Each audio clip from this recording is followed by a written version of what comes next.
tiba-tiba ada sosok seorang perempuan melambai-lambai tangannya tuh di belakang.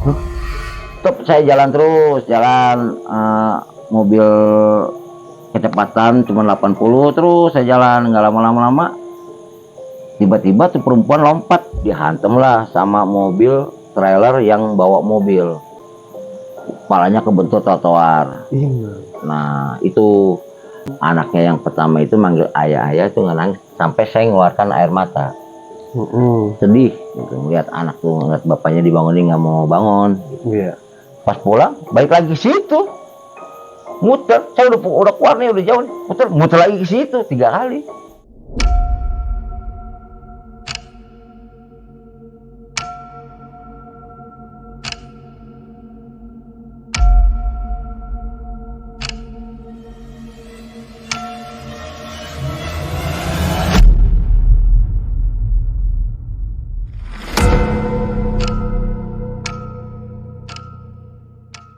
Assalamualaikum warahmatullahi wabarakatuh. Kembali lagi di Balai Misteri dengan gue Haris Setiawan. Malam ini gue kedatangan narasumber yang bergerak di ambulan dan beliau mengalami banyak kejadian misteri di saat bekerja melakukan perjalanan mengantar jenazah. Halo Bang. Oh, iya. Saya Bang Yusuf. Bang Yusuf Ambulan. Bang Yusuf Ambulan. Iya. Bang Yusuf Ambulan nih tinggal di mana Bang? Saya tinggal di daerah Bojong Gede Dalem. Saya terjun di dunia ambulan itu dari tahun 2008. Awal cerita sniper ambulan itu di Cahaya Ambulan Servis, yang dipimpin sama Pak Supriyanto. Kalau ambulan ini bergerak di secara pribadi atau rumah sakit Bang? Itu pribadi. Pribadi.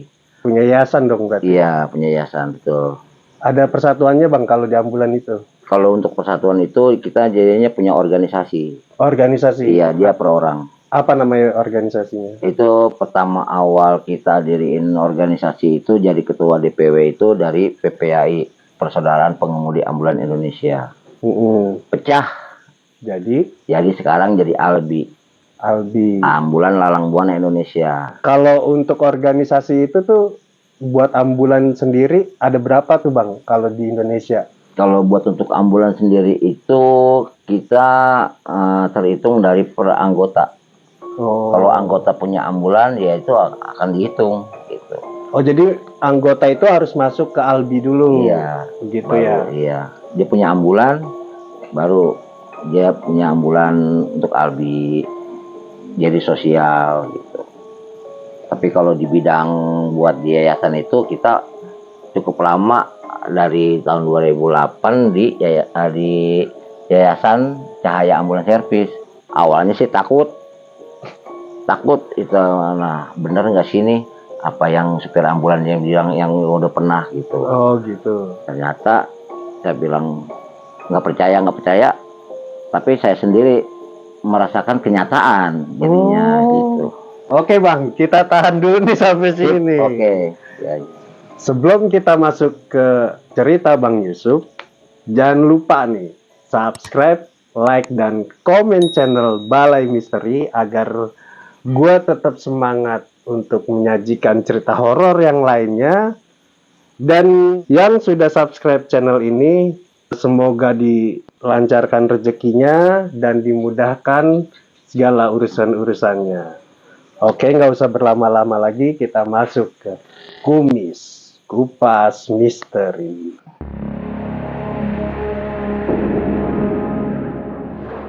Oke Bang Yusuf, gimana tuh pengalaman awal ambulan nih? Dan apa aja yang udah Bang Yusuf rasain? Awal ceritanya ditelepon dari pimpinan suruh ngambil almarhum jenazah seorang perempuan berumur 38 tahun, jatuh di kamar mandi. Jadinya pembuluh darahnya di otak itu pecah. dilarikan ke rumah sakit Royal. Setelah itu saya membawanya almarhum ke daerah Tegal, Jawa Tengah. Saya bawa almarhum aman-aman aja. Setelah udah sampai di tujuan, singkat cerita, di rumah almarhum selesai, balik kanan saya. Udah balik kanan, nggak lama berapa kilo ya, atau berapa kilo atau berapa meter ya, kurang lama lah, pokoknya nggak lama sih. Bau-bau aroma yang nggak sedap. Nah, pertama awal langsung, kedua aroma bau melati. Nah, setelah itu ambulans saya pinggirin, menepi saya. Setelah itu saya lihat, saya pinggir, saya ngomong sendiri, ya dikatakan kayak orang gila. Saya berkomunikasi dengan sama makhluk, yang ciptaan yang kuasa juga. Saya bilang jangan sampai diganggu, kalau memang mau pergi gitu. Nah, udah gitu saya lanjut lagi. Saya bawa lagi tuh ambulan. Tetap lampu sirine saya nyalain, tapi suara sirine itu saya nggak nyalain, saya matiin. Saya jalan biasa di kecepatan cuma 70 sampai 80 di jalan Pantura. Itu belum tol Cipali, belum jadi. Tiba-tiba ada sosok seorang perempuan melambai-lambai tangannya tuh di belakang. Iya, makanya saya bingung, namanya di kaca spion kiri mobil, kaca spion kanan mobil itu nggak bisa dibohongin. Ya, tiba-tiba spontan saya kaget, kok ada yang dada-dada girang gitu. Tiba-tiba, aduh, ya udahlah. Ya saya pikir di dalam hati saya masing-masing tempatnya gitu kan. Ya udahlah, saya jalan biasa, nggak lama-lama hilang. Ya udah tuh, biasa lagi saya jalan kecepatan 70 pas nyampe di persawahan padi kalau nggak salah sih, nggak tahu di daerah mana. Tiba-tiba timbul sebelah kanan. Wah, kaget banget saya. Ya, kok ada lagi nih tuh perempuan tawa-tawa, kakak-kakak. Ya udah, saya bilang mungkin ini cuma hanya apa ya, dia bilang ini hanya gangguan aja. Ya udahlah, saya bilang masing-masing tempatnya, saya bilang. Tapi maaf bang, ini si perempuan ini tuh ada di belakang atau posisinya di mana gitu? Itu di belakang percis di belakang saya, cuman di dalam mobil, di ujung mobil. Oh, kayak nebeng ya? Iya, kayak nebeng, dia kayak model sejenis kayak kenek lah, gitu. Iya. Nah, setelah itu saya terus saya jalan, lama-lama hilang. Udahlah, saya bilang masing-masing tempatnya. Tetap saya jalan terus, mobil kecepatan cuma 80 terus saya jalan, nggak lama-lama tiba-tiba tuh perempuan lompat dari pintu tengah, nggak lama-lama geliling-geliling, dihantem lah sama mobil trailer yang bawa mobil. Nah, spontan dong saya nyebut astagfirullahaladzim, mati tuh perempuan gitu. Ya udahlah, saya bilang, ya saya jalan terus. Tiba-tiba kok lama-kelamaan kok udah sampai Cikampek gitu. Saya berhenti. Nah, nggak lama, ya udah saya jalan lagi. Tiba-tiba nimbul di sebelah kanan. Wah, kaget saya. Udah tuh kaget. Ya udahlah, akhirnya saya menepi tuh mobil ambulan. Tapi nggak lama saya ngomong lah di situ. Saya bilang, Mbak, kalau Mbak di sini bukan tempatnya, saya bilang gitu. Kalau Mbak punya tempatnya itu ada di sana. Mbak udah sama saya udah lain alam. Saya ambulan buat bawa Mbak sampai tujuan. Mbak nggak usah ngikutin saya. Yang loncat itu berarti sosoknya sama yang lambai? Iya, sama dia juga. Gimana tuh bang sosoknya? Kalau sosoknya ya lumayan lah, namanya orang separuh baya, istilahnya umur 38, nggak begitu tua, sedang lah. Nah, dia namanya mungkin dia udah kawin atau belum, saya kurang tahu. Karena dia kerja di jadi pembantu di daerah Sunter gitu.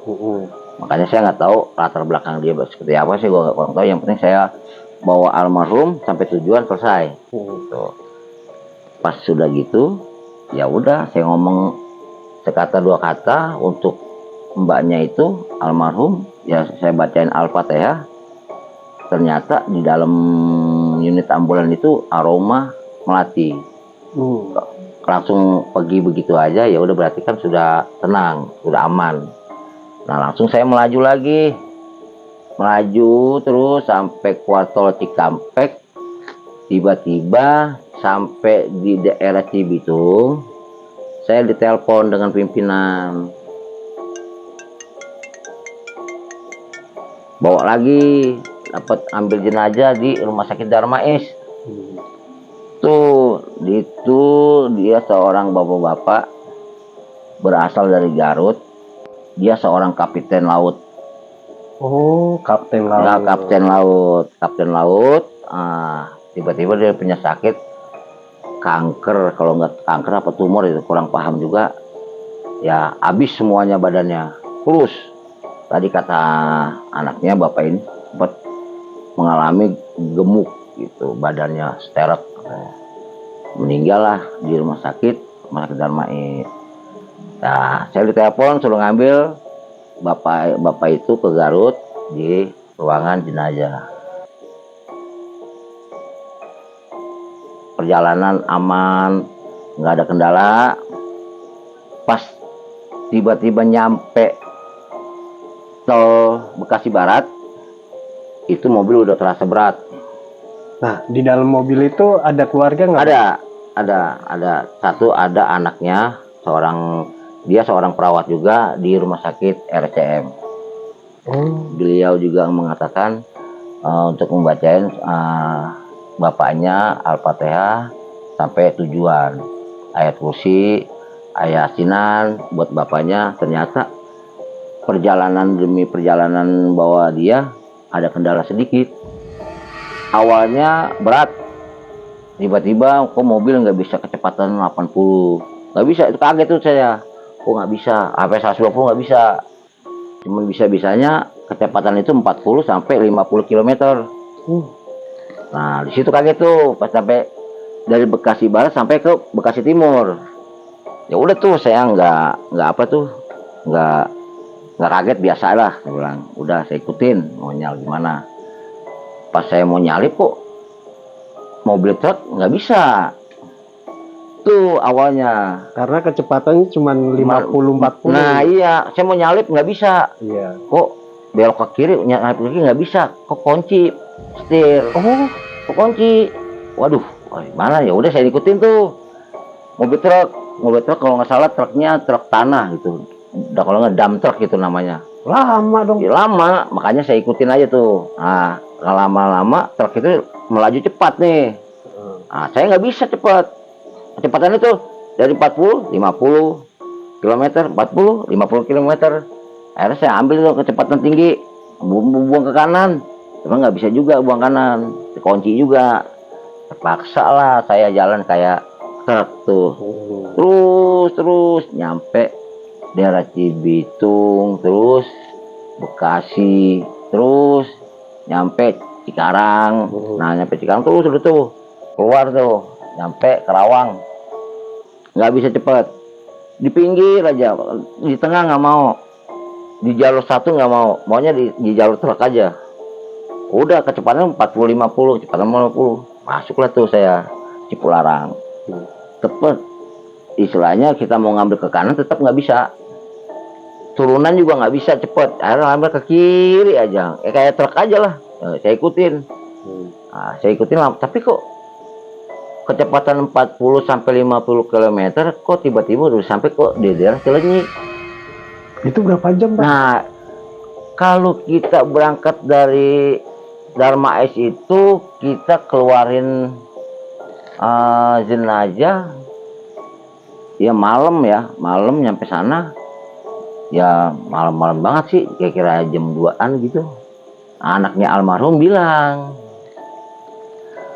Pak, ya, saya dapat bisikan dari kuping sebelah kanan karena bapak saya bilangin, Bapak emang nggak suka bawa mobil ngebut. Tuh di situ, Mas. Makanya saya kaget. Oh iya Mbak, saya bilang. Udah, yang penting selamat ya Pak. yang penting sampai ya Mbak. Iya, tiba-tiba nyampe gitu. Nah, lumayan juga perjalanan dari Cilenyi ke Garut, lumayan juga. Kok nggak salah lagi, saya juga nggak masuk akal. Baru saya ngomong begitu, nggak lama saya fokus ke depan, kecepatan cuma 40 sampai 50 km. Kok tiba-tiba udah sampai ke Garut. Kaget juga, saya juga kaget. Kok bisa cepat nyampe ke Garut gitu. Padahal kecepatan mobil itu ambulan cuma 40 sampai 50 km. Iya. Pas pada Cilenyi kok tiba-tiba udah sampai ke Garut. Ya ada sedikit keajaiban gitu. Mungkin saya juga kurang tahu juga, namanya kita jalanin aja sampai tujuan. Tiba-tiba hujan turun, mau nyampe rumah. Ya lumayan lah, agak sedikit serem juga. Ya itu. Mencekam lah. Nah, mencekam, bener, mencekam. Nah, setelah itu nyampe, mundur jauh sampai di rumah, mundur sampai gitu, sampai dikasih payung almarhum. Sampai ke rumah, dalam rumah selesai. Saya disuruh makan sama yang punya rumah, mandi. Selesai itu, ya udah saya langsung balik kanan. Selesai balik kanan, di hati saya cuma penasaran. Kok bisa ambulan bisa kecepatan 40 sampai 50 km? Saya mau yakinin, bisa nggak sih mobil ini sampai 140 gitu. Ternyata saya coba, kok bisa. Tadi kenapa nggak bisa? Itu Mas, jadinya saya agak sedikit apa ya, dibuat lambat gitu sama almarhum gitu. Ternyata almarhum maunya nggak mau kencang bawa mobil.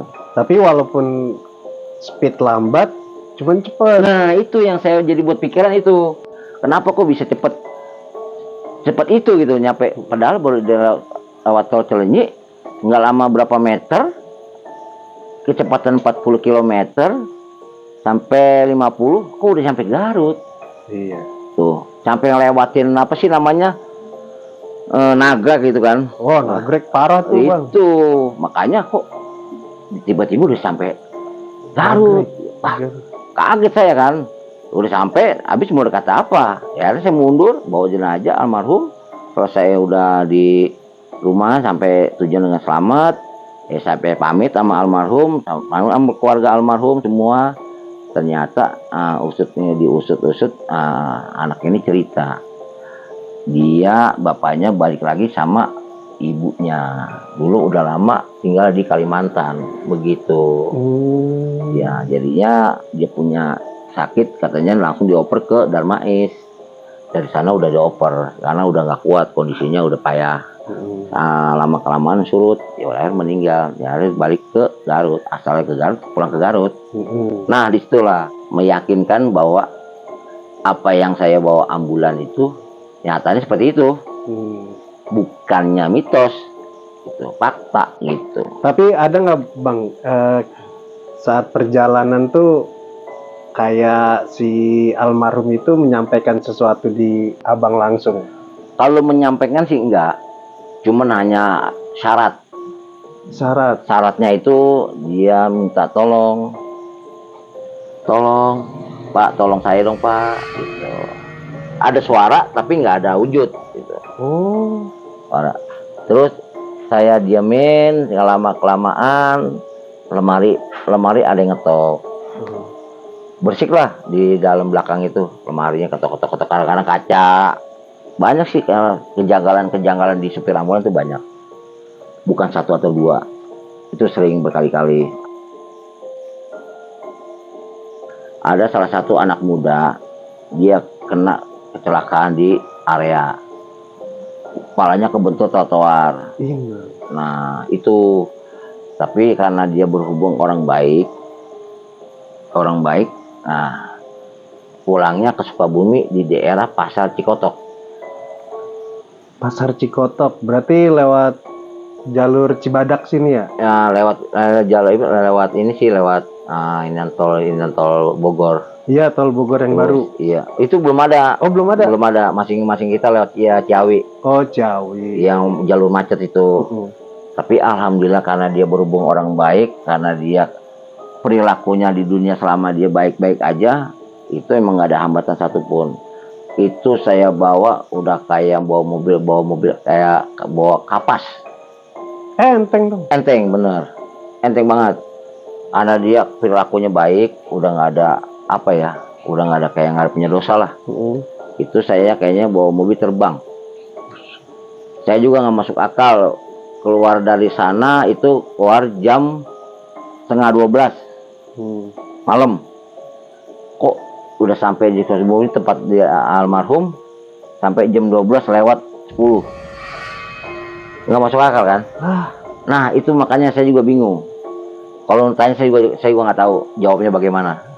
Sebentar, ini dibawanya dari mana? Dari rumah sakit Hermina Damogot Dan Mogot jam 11 setengah 12 setengah 12. nyampe ke Sukabumi di Cikotok jam 12 lewat 10. Lah, cuman 40 menit. Nah itu yang nggak masuk akal.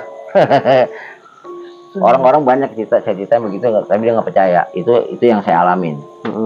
Karena dia perbuatan di baik, memang di dalam unit ambulan itu bukan bau aroma darah, bukan bau aroma bangke, bukan. Itu bau aroma wangi. Wanginya itu wangi kayak jenis ini minyak wangi Habib lah.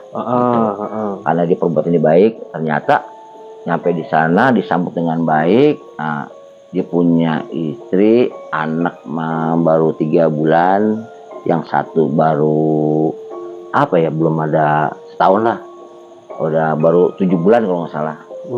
Anaknya yang pertama itu manggil ayah itu nggak nangis sampai saya ngeluarkan air mata. Sedih gitu, ngeliat anak tuh, ngeliat bapaknya dibangunin nggak mau bangun gitu. Setelah itu saya dikasih duit sama bosnya almarhum nih. Kurang lebih itu dikasih 500.000, langsung saya kasih ke anaknya almarhum. Nah itu makanya saya langsung pulang balik kanan.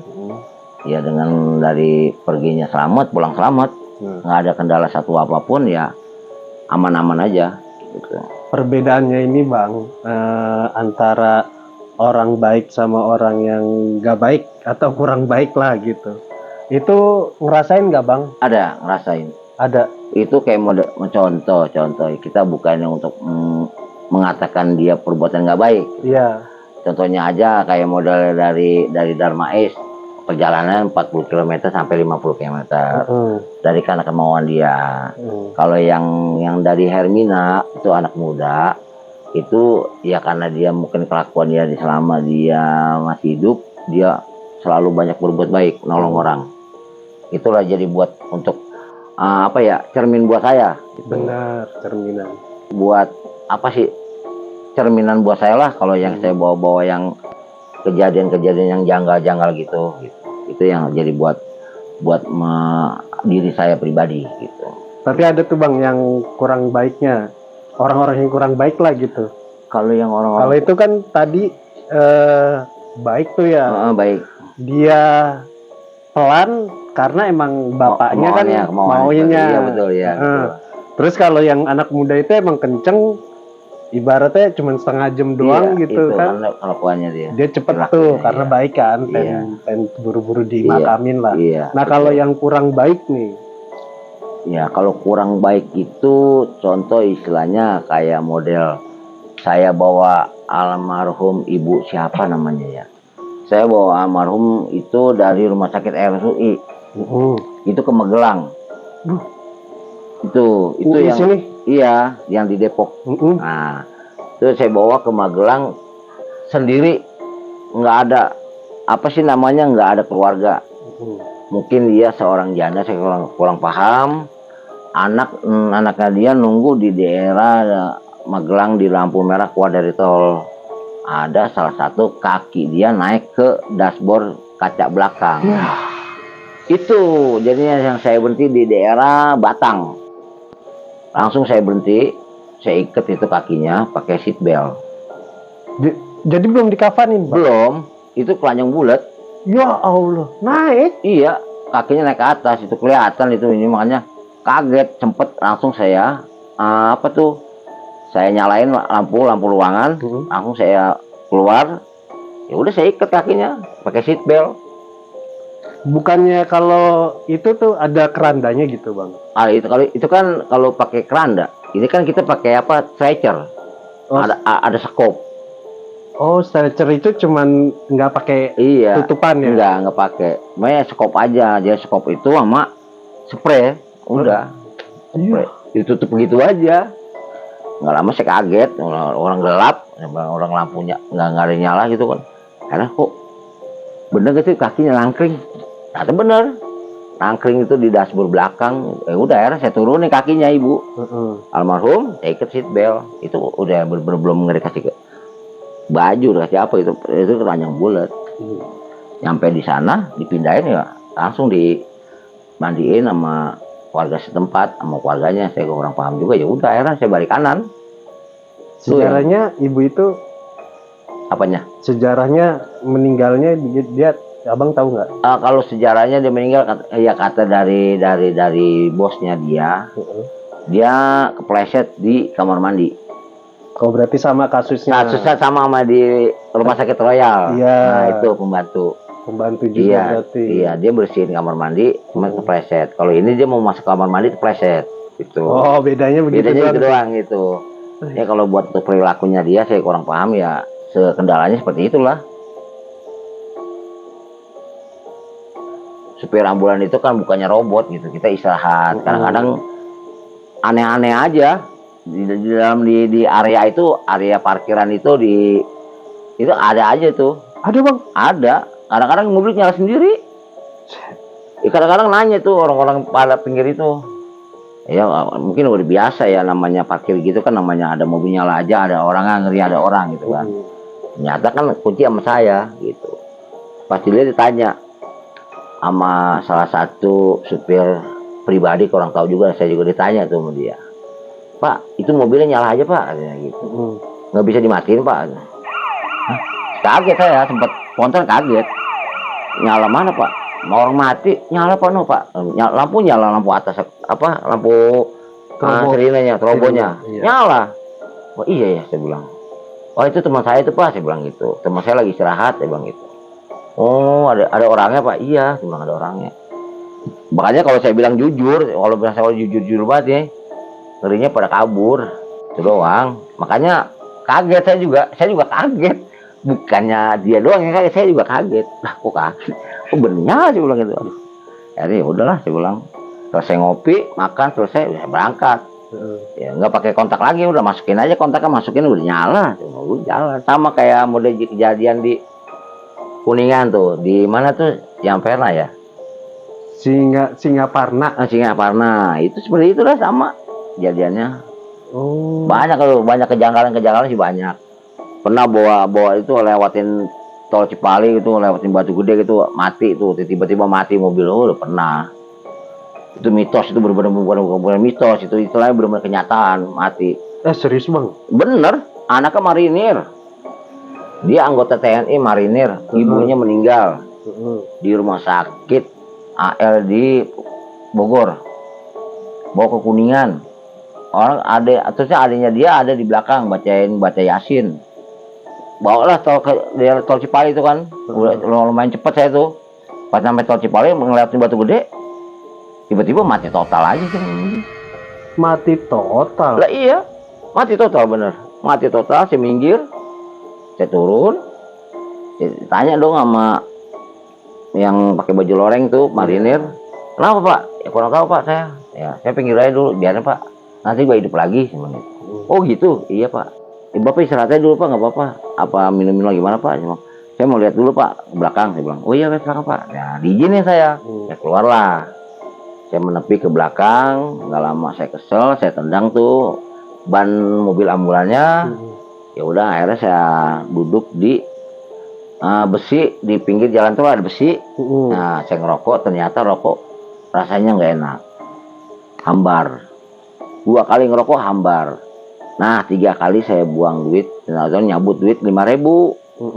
Saya buang lah tuh duit 5.000. Tiba-tiba lampu sen ajot yang kuning itu nyala. Wah berarti udah nyala nih ya, sebenarnya nyala. Langsung segeralah saya berangkat, langsung melaju cepat sampai ke Kuningan, selesai balik kanan. Ya saya makan mie seperti itulah. Ya kalau saya jujur banget itu takutnya orang nggak ini gitu. Makanya udahlah saya nggak usah ngomong, buat untuk pribadi saya aja. mitosnya gini bang, mobil ambulan itu pasti ada yang jaga atau penghuninya selain driver nih. Betul. Selama ini tuh abang ketemu nggak atau pernah berinteraksi nggak? Untuk ngobrol sama makhluk itu enggak, cuman ada rasa. Satu, rasa merinding. Kedua, bulu kuduk naik. Ketiga, yang kita bawa itu aroma penyakitnya saya tahu betul bahwa dia tuh dia enggak, bukan siapa-siapa, cuman ada suara minta tolong aja, banyak kan minta tolong. Terus kalau buat untuk penampakan itu ya kadang-kadang dia kalau dia mau menampakin itu ada suatu pocong. Pocong. Kedua ya pocong juga, ya nggak heran sih dibilangnya.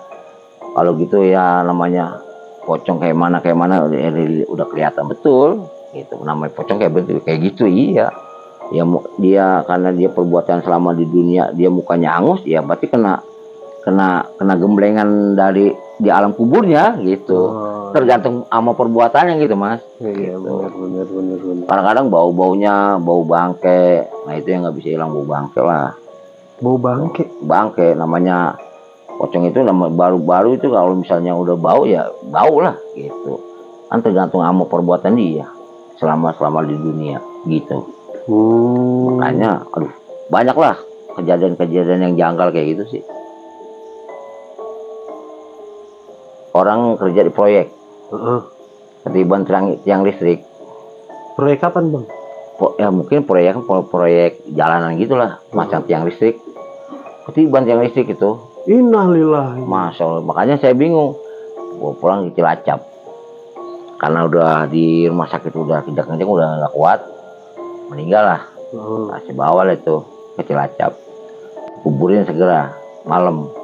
Kurang lebih nguburinnya itu sampai sana jam 9. Jalan malam, udah malam. Saya nunggu terus, itu pas sudah sampai kuburan mundur, nurunin almarhum, balik lagi pamitan pulang. Pas pulang balik lagi ke situ, muter. Saya udah keluar nih, udah jauh nih. Muter lagi ke situ 3 kali. Ada di kuburan itu? Iya, balik lagi ke TPU saya. Idi. Waduh, ya udah akhirnya, wah kok bisa begini ya bilang. Udah akhirnya kan saya mikir tuh di depan, percis di depannya itu rumahnya gitu. Jadi saya cuma mundur doang, mundur ke TPU, keluar langsung kiri, langsung pulang gitu. Oh iya. Nah pulang balik lagi ke situ gitu. Lah saya kaget, aduh ada apa nih sebelah, kok bisa begini. Udah nggak lama kok sampai gini. Ya udah akhirnya disuruh ngopi tuh sama keluarga almarhum. Keluarga almarhum ngopi, lama-lama, Pak ngopi aja dulu, mungkin Bu ngopi dulu kali ya Bu ya, saya bilang. Saya kan 3 kali muter nih Bu, saya bilang. Balik lagi saya bilang begitu. Malah diketawain sama warga Cilacap saya. Ya udah akhirnya saya diam, mikirin, kenapa kok bisa begitu ya, saya bilang gitu. Mikir tuh saya. Pas sudah ngopi selesai, ya, mungkin saya lupa juga, jadi gua nggak tahu. Bismillah lah, Bismillahirrahmanirrahim, bisa pulang. Bener tuh, lancar jaya. Gila. Itu paling males tuh kalau udah dibikin keder begitu. Itu yang saya buat lagi mana bingung itu. Bingung banget saya, bener-bener bingung. Nyata loh, kok balik lagi bang, kok balik lagi, udah berapa kali itu. Ya udahlah, saya bilang aja. Ayo kita nikmatin aja lah. Gitu. Iya mas, kita nikmatin aja. Kalau yang namanya supir ambulan kayak gitu, nikmatin aja. Kadang-kadang juga ada seorang anak bayi nangis di ambulan. Suara anak bayi? Iya, anak bayi ini kan sempat nggak tertolong. Di ambulan dia tertolong, cuman tindakan di IGD-nya biasanya lama, tindakannya lama, nah itu jadi nggak kuat bayi. Larinya kemana? Ke ambulan. Ada nangis semua, sempat kaget juga saya waktu itu. Saya bawa dari rumah sakit Hermina Kemayoran. Hermina Kemayoran saya bawa ke Tapos Depok. Tapos Depok. Nah udah saya bawa situ tuh. Ya udah, ada nggak lama, ya udah, ada menangis di bayi, nggak punya dosa kalau bayi kan. Iya. Udah saya biarin aja. Akhirnya bilang, Dede, udah diem memang gitu. Dede kan anak baik, Dede kan anak orang soleha, pulang ya. Oh ya sekitar umur ya gitulah bang, umur berapa tahun gitu ya, kalau udah ngerti lah kayaknya sih, bayang nangis.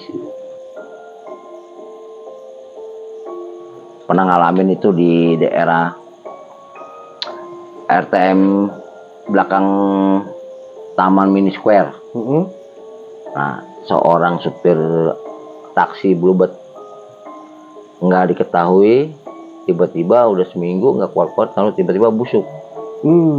Belatung udah ada, air darah itu udah jadi hitam, darahnya hitam udah kayak comberan dah, luar biasa itu. Itu seminggu sebulan itu belum tentu hilang. Jadinya lengket di kasur lantainya. Jadinya udah saya bawa itu orang Cikampek. Kondisinya katanya dia punya riwayat jantung, nggak ketahuan ya. Akhirnya ya dia punya anak, punya istri, udah nggak terbendung nangisnya. Ya kita juga hanya bisa untuk menyampaikan aja mau ke pihak keluarga, nggak ketahuan ya nggak tahu ya tadi mau nggak mau ya jadi belatung gitu. Ya kalau sekarang ini bangkai binatang dengan bangkai manusia itu sangat beda banget. Bedanya kalau bangkai binatang itu cuma makan cuma satu macam. Iya. Contoh tikus lah, atau kucing gitu. Kucing nggak begitu banget gitu kan. Tapi kalau manusia, nah naudzubillah min dzalik, lebih dahsyat banget bangkainya, baunya. Nyengat. Itu kalau kita kena darah aja ya, darah manusia yang udah seminggu atau 3 hari, darahnya itu seminggu atau sebulan itu belum tentu hilang baunya. Belum tentu hilang, masih nyengat banget. Kalau namanya bangkai-bangkai yang biasa sih jadi cepet, binatang itu cepet. Tapi kalau kayak manusia nggak bisa. Itu buat cerminan kita lah, itu aja. Buat kayak gini nih, kayak jangan sampai gitu. Abang kan punya jabatan nih. Iya, betul. Dan pasti abang tuh punya pengarahan buat orang-orang anggota. Benar, udah. Nah, pesennya apa bang kalau buat anggota tuh? Ya, arahannya. Paling saya ngasih arahannya itu buat seluruh driver ambulan. Sebelum kita jalan itu, sebelum kita mau mengambil potensi atau mengambil pasien dan ataupun jenazah, kita selalu ngecek unit. 1, ketekanan ban angin. 2, air radiator. 3, cek lampu, sen, semua. Rem, kopling, itu semua harus dicek. Nah di situ jadi saya selalu ingetin buat tuh untuk selalu sering banget ngingetin untuk para driver ambulan, jangan lupa, jangan tergiro dengan adanya potensi. Itu buat keselamatan kita juga, safety gitu. Makanya untuk pelatihan driver ambulan itu memang agak sedikit tantangan sebenarnya, karena itu dia kan nggak bisa pelan, harus cepet ya. Iya, apalagi pasien itu udah pakai alat bantu napas, pakai kayak contoh kayak ventilator. Nah itu kan sangat luar biasa itu. Suaranya sirine itu beda-beda. Kalau beda-bedanya suara itu penjemputan pasien, kita kayak model suara kereta, teng tong teng itu penjemputan. Kalau kita punya darurat itu cepet, nah itu beda lagi kayak belangwir. Yang cepet tuh. Nah cepet tuh, karena darurat gitu. Kita mau lawan arah sih bebas. Polisi juga tahu. Kode-kodenya udah ada. Makanya kita sesuai ikutin lah aturan yang ada pemerintah. Kita penjemputan, emang kalau ada tugas penjemputan kita jemput pakai sirine kayak apa. Nggak usah buru-buru. Kan kita bisa diedukasi sama pihak keluarga. Karena dilindungi nama undang-undang ambulan itu sebagai prioritas. Ya, jadi malah jelelah. Nah, makanya kadang-kadang saya kesal juga gitu. Ya kita juga selaku ketua umum ambulan di Ambulan Lalang Buana Indonesia, dia udah berbadan hukum. Ya, kita juga punya himbauan kepada seluruh driver ambulan seluruh Indonesia nih. buat untuk pengguna jalan kita harus tahu tata aturan, ikutin aturan yang ada, ikutin aturan dari pemerintah. Itu aja. Mungkin masyarakat akan terbuka tahu. Saya mau apa ya? Mau bertindak untuk para driver ambulan. Bagi yang sudah punya sertifikat driver ambulan itu akan diwajibkan. Tapi kalau driver ambulan belum punya sertifikat itu bakalan nonaktifkan, itu nggak bisa buat bawa ambulan. Kalau mau mengeluarkan sertifikat itu berarti kan selain punya badan hukum itu pasti dinaungin sama departemen pemerintah nih. Satu, kita kalau punya driver ambulan itu sebenarnya itu dari kesehatan. Satu, Departemen kesehatan ya. Kedua dari Kapolres. Nah, itu bakal diakui. Izin Nah, berarti. jadi Kapolres ini dan suatu tindakan polisi ini, ya dia kalau memang driver ambulan mengeluarkan sertifikat driver ambulan, polisi akan mengetahui. Pahit manisnya kerja di ambulan. Kalau kerja di ambulan itu kita manisnya atau pahitnya. Pahitnya itu kita mengalami apa ya, moneter. Moneter ini istilahnya salah satu kayak model potensi. Potensi dalam arti apa nih? Nah,